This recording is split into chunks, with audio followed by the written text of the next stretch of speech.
Luca was alone. The house was empty.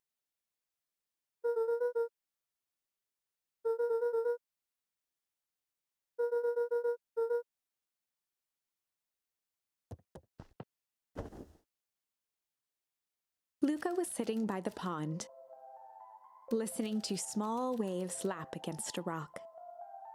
His father sat in a folding chair in front of him. Without turning, he spoke. "Why don't you grab me some nice bait?" "Sure thing, Dad." Luca hopped over to the tackle box and popped open the lid. Inside was a rolling, buzzing mass. "We're fishing with bees?" Luca's father gave a warm chuckle. "Well, you catch more fish with bees than honey. Pick us out a good one." Luca closed his eyes and plucked out a bee. He could feel its wings struggle between his finger and thumb. Holding it at arm's length, he hurried over. His father deftly baited the hook and examined his work. "Interesting choice." With a practiced flick of the wrist, the line buzzed in a graceful arc. The water accepted it without a splash or ripple. "The wrong choice, but I respect it." The pond began to freeze over. "Sometimes we gotta make the wrong choice before we can make it right." Pallid ice propagated across the still surface with an alarming speed. Luca scrambled back as the ground beneath him turned cold. "Dad, I don't understand." "Sorry, kiddo. Understanding isn't always part of the deal." The relentless ice shot through the fishing line toward his father. "Dad, look out!" His father casually wound the reel. "None of it's your fault, you know. Never was." "Dad, we have to go." Luca grabbed his father's shoulders, trying to pull him away. "Please, you have to run."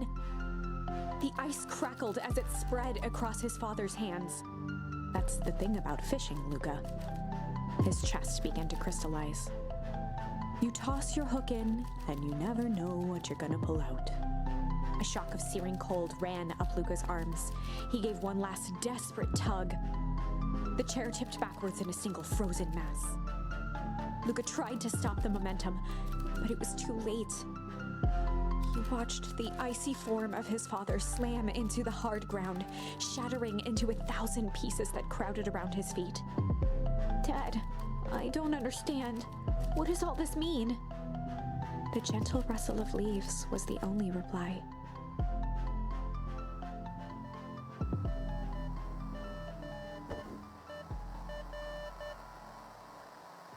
Luca's eyes struggled to focus on the walkie-talkie.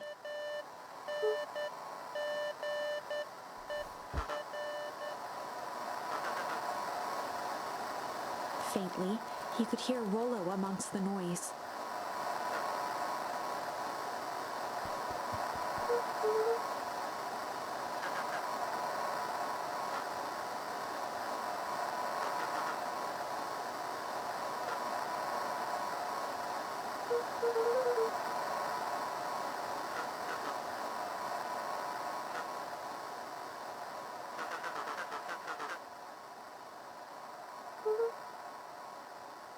Rollo's voice was coming through more clearly now. But some words were still just static.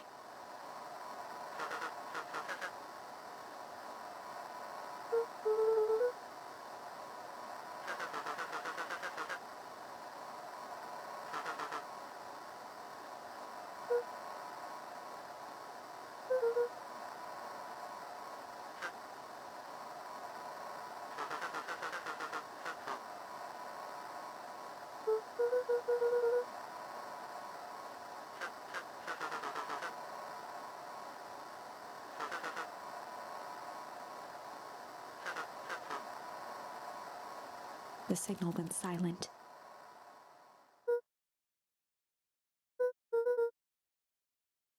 Luca held still, waiting for a response, his pounding heartbeat marking the passage of time.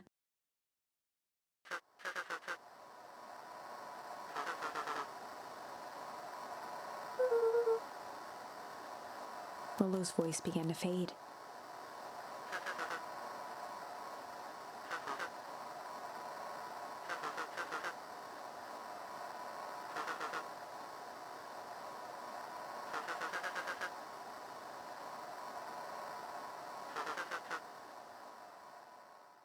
With that, the signal died for good.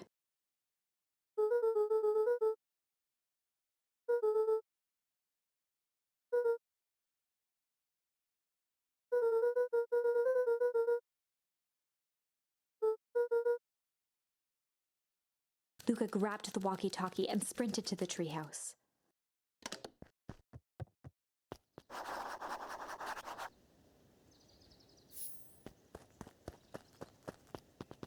Luca heard a group of footsteps approaching. He dashed behind the bushes to avoid being spotted.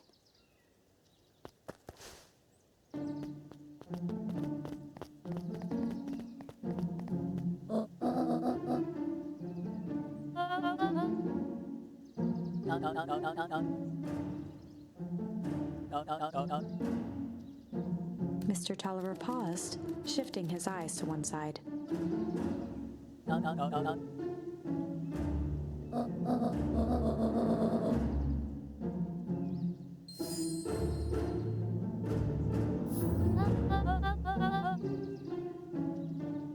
Mr. Tolliver took one long, quiet breath.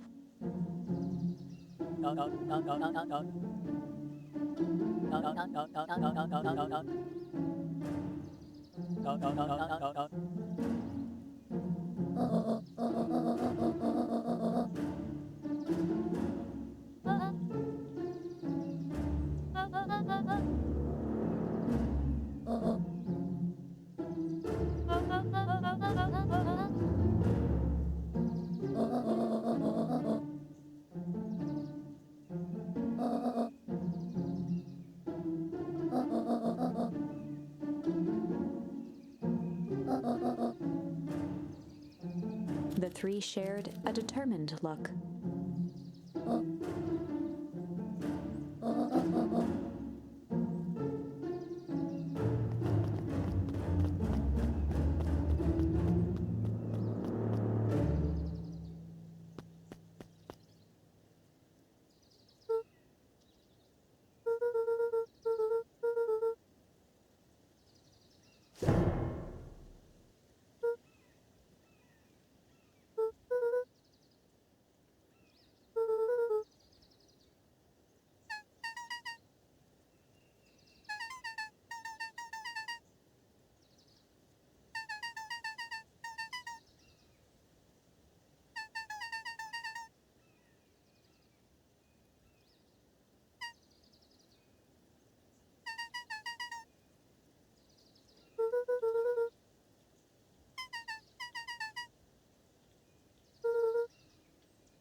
Luca placed a sinker on the line.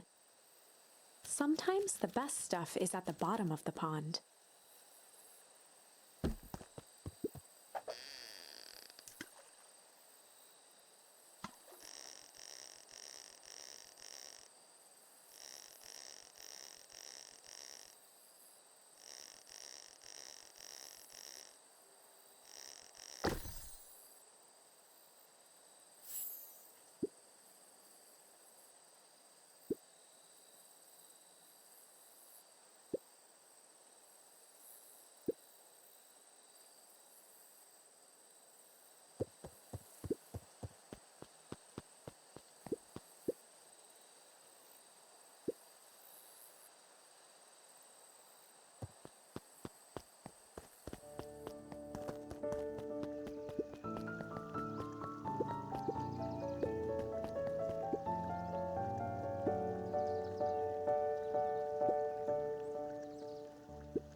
The two boys shared a mischievous grin.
Luca could only see a cloaked shape behind the rocket.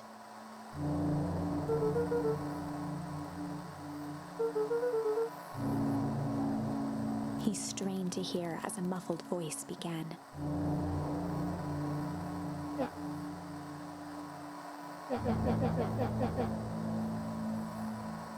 Fear gripped Luca's throat.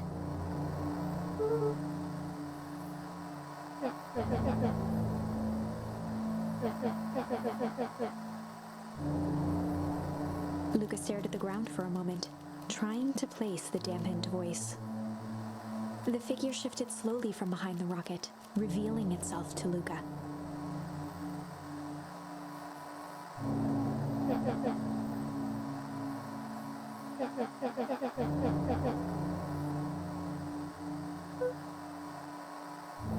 Luca reached over empathetically. Iggy's tone jolted to dejected anger.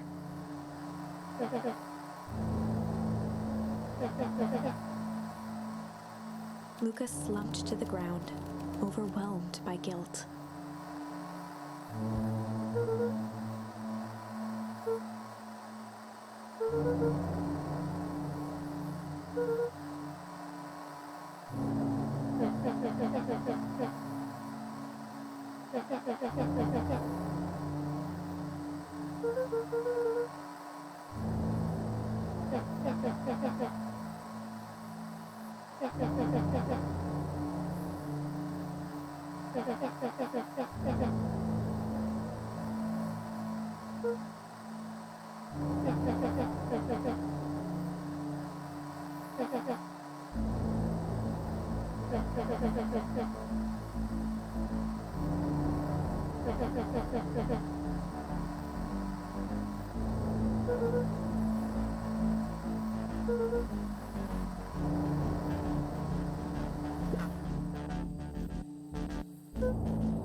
Iggy slumped to his knees.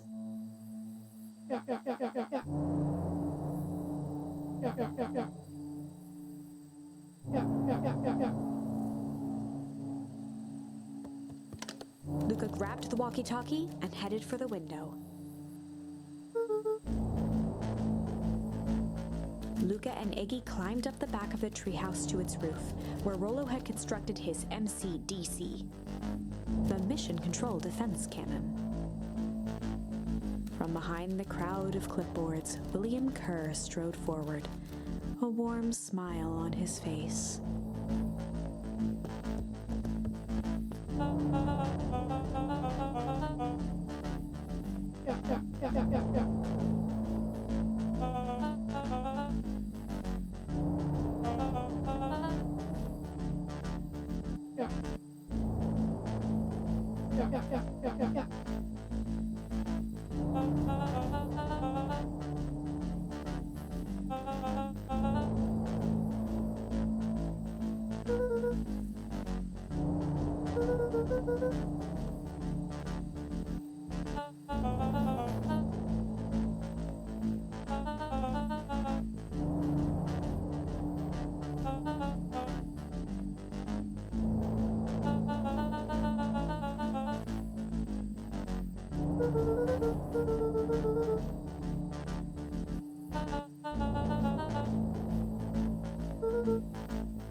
Kerr's smile faltered.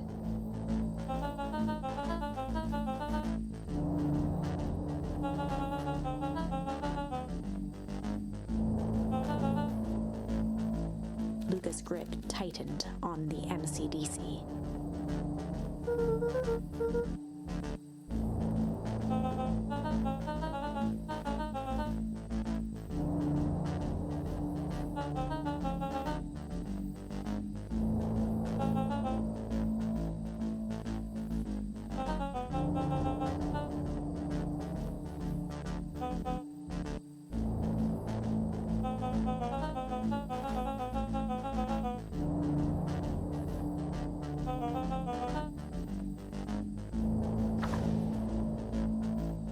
Luca's mind raced. He was caught in a trap.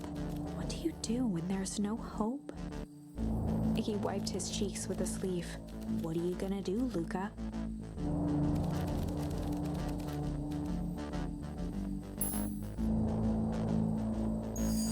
Luca drew himself up and decided to take the only option they had left. Fight. He swung the Mission Control Defense Cannon around, aiming it confidently at the smirking face of William Kerr.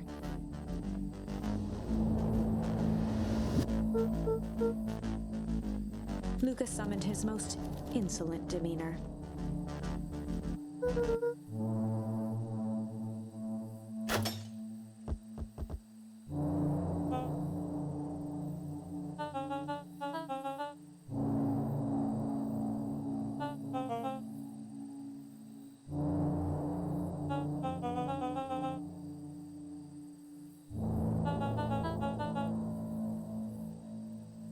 Kerr turned his back on the two boys. With a nonchalant wave of the hand, he made his exit. As the clipboards began to slowly advance on the treehouse, Luca looked to Iggy with resignation in his eyes. The end. That escalated quickly. Maybe discretion was the better part of valor here. let's put a pin in this for now.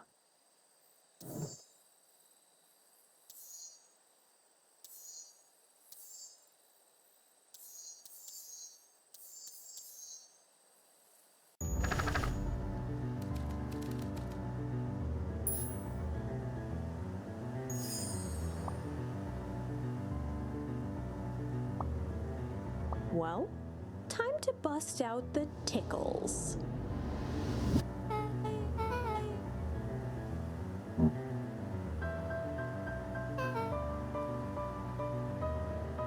Beck lunged forward and began to tickle under Tish's arms.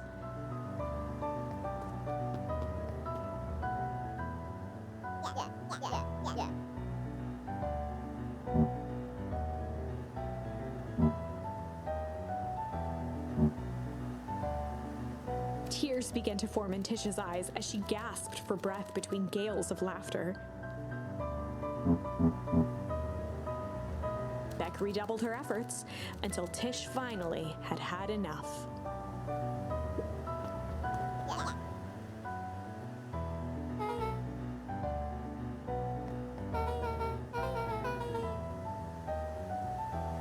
Iggy's eyes darted around, a realization dawning on his face that he was now outnumbered.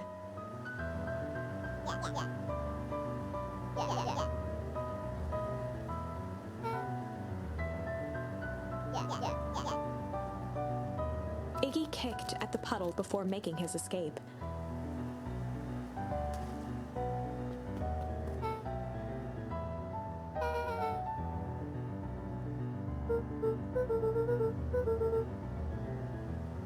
Beck shook the ooze out of her hair as best as she could.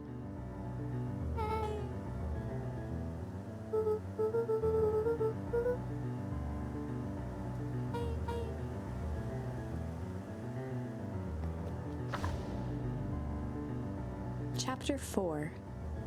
The Best Policy. Luca paused for a moment, catching his breath. He'd only just met Beck, and somehow he already managed to drag her into this mess. Hopefully he could make it up to her, but finding Rollo was his primary concern.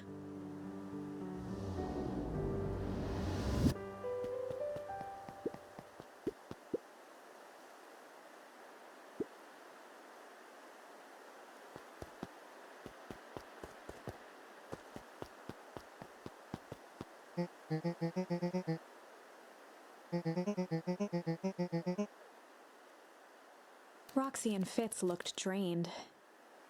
It was clear they'd spent all day searching.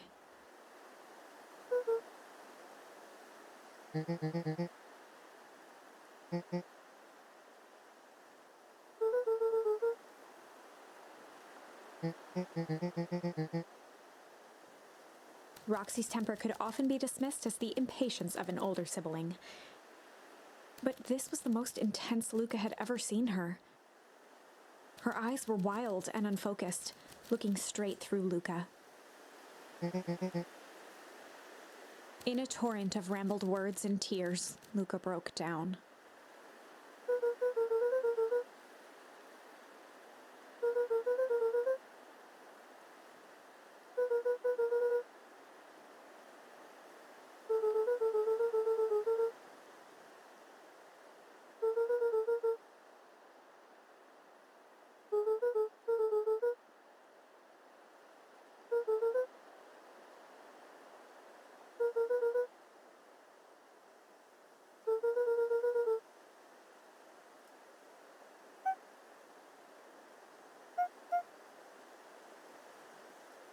Roxy, still exhausted and angry, softened briefly as her eyes hunted the ground in thought.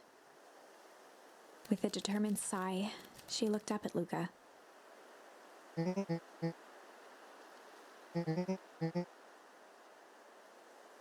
Roxy drew herself up.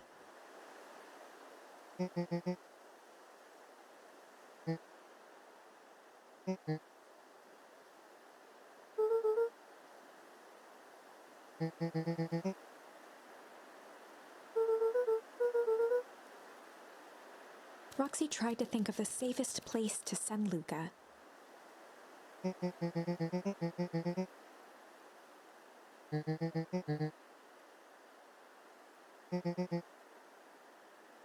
Luca wiped his cheeks and gave a quick nod.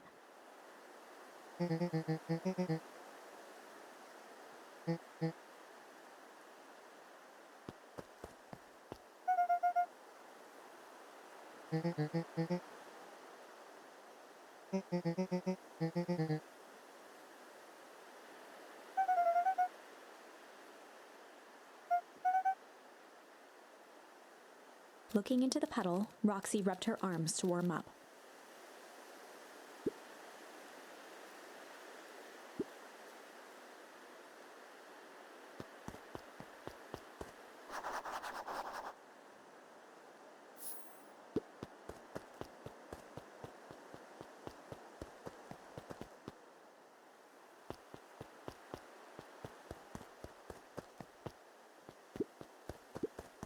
Luca peeked up at the beehive. It appeared to be deserted.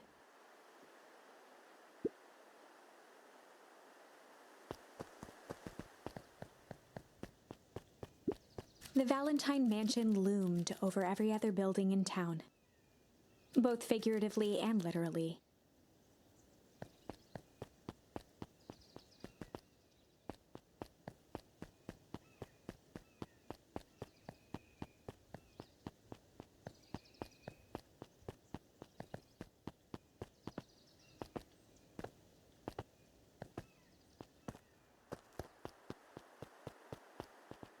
Mr. Nuncree jumped with a start.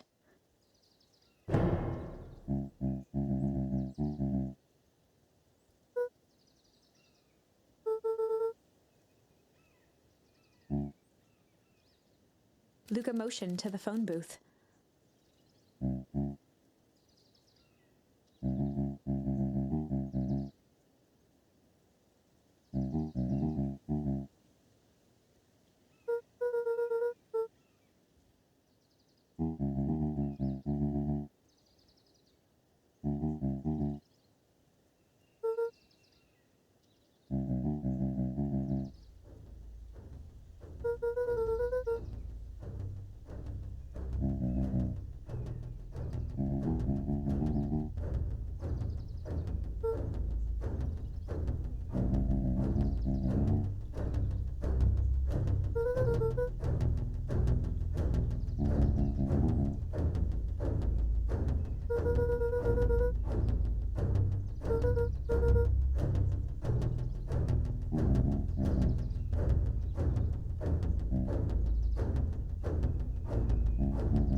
Mr. Nuncree gently placed one of his substantial hands on Luca's shoulder.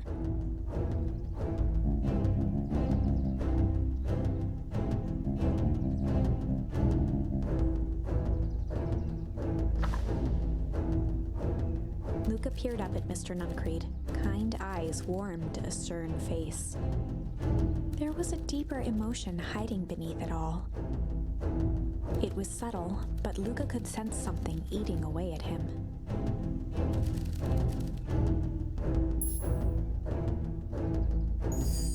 There was a shame lurking behind those eyes. A deep sadness. If Mr. Nuncree was that worried about Rollo, maybe he could help.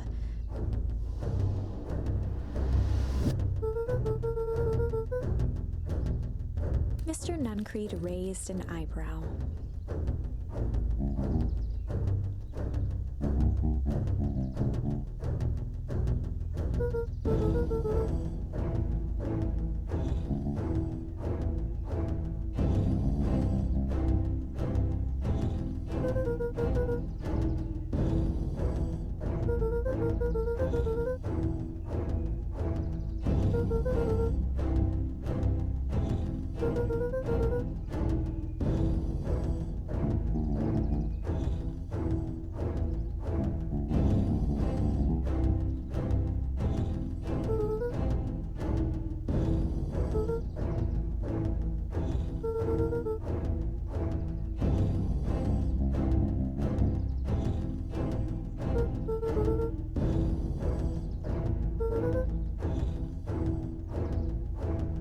Mr. Nuncree's shoulders slumped.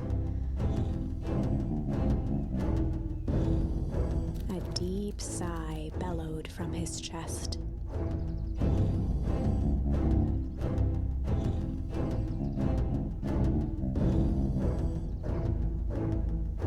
Luca attempted to take a step back, but Nuncreed's hand clamped down on his shoulder.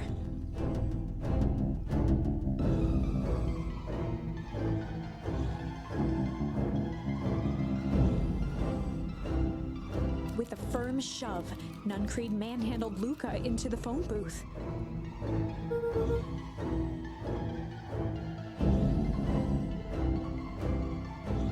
The door latched shut with a mechanical hiss.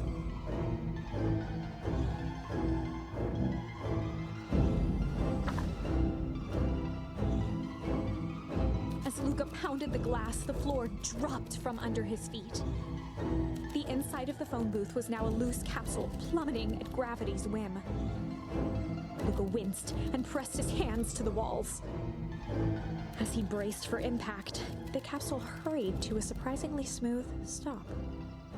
He felt a cold rush of air and opened his eyes with hesitance. Two large figures in hazmat suits occluded his view. Luca heard the deep, resigned voice of Mr. Nuncreed over an intercom. He knows too much. The end. Wait, no. This isn't the end. I know there's still much more. Somehow this went wrong.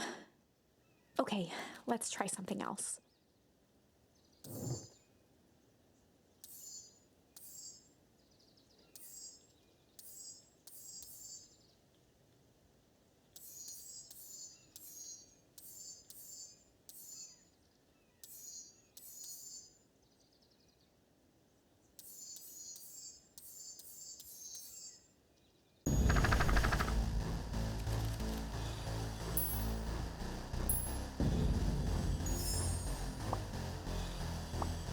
This is a story about struggle. Luca could hear a machine humming somewhere nearby. He felt around wildly, searching for something, anything that could help. His hands found a hard object, maybe a tile? He yanked it free, lifting the cold stone. Let me go! Luca swung the tile as hard as he could at the shape that still held fast to his leg. He heard the crack of glass as the stone hit the assailant's mask. With a muffled yelp, the hand let go. Luca was free and scrambled to the door. He never looked back once on the long run home. Chapter 3. Everything's fine. The next morning, it was quieter than usual at the breakfast table. Only the sound of silverware and chewing interrupted the awkward silence.